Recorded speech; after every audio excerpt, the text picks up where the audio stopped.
Hello, everyone. I am Marivic Fernandez, the adult evangelist, and my partner is Nemia Herrera.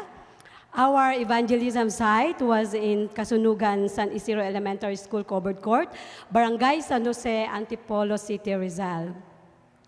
We saw God's love during the OJT when we observed God's love in action. The way how people respond demonstrates God's love. Despite my initial nerves or challenges and preparing for the seminar, everything flows smoothly because of God's guidance and grace.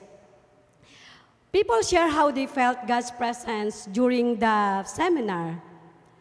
This experience reminds me of God's love as it is evident in the way He works through this prophecy seminar to touch the hearts of others. It reinforces the idea that this kind of OJT is not just a job to be done, but a ministry where you are a vessel of His grace and love. The greatest challenge we had in the adult meeting was when a drunk man tried to interrupt me while I was speaking, not once, but twice. But praise God, He gave me the wisdom and calmness to handle the situation gracefully, turning it into an opportunity to share His love and truth. A very inspiring experience we had was visiting the home of a family we were reaching out to, located 30 to 45 minutes away from the prophecy seminar. The journey took us through rice fields, muddy paths, brooks, irrigation channels, and even leech-infested areas.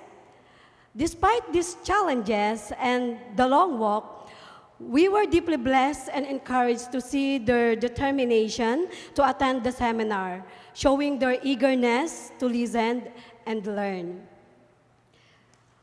The greatest challenge we had in children's meeting was the topic of Antichrist. There was a hard and strong rain that my partner need to really loud her voice because the children barely hear her. And the other challenge is when the parents of the kids didn't allow of their children to attend the seminar.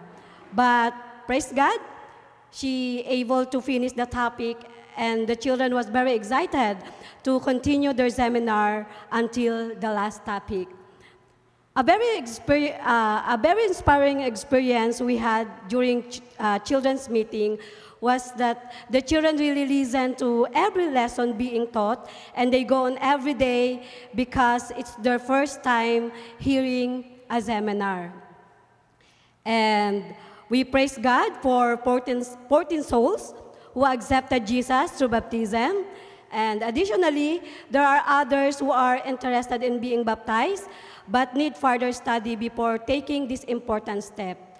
Let's continue to pray for them. This has been our experience, and this is our report. Amen.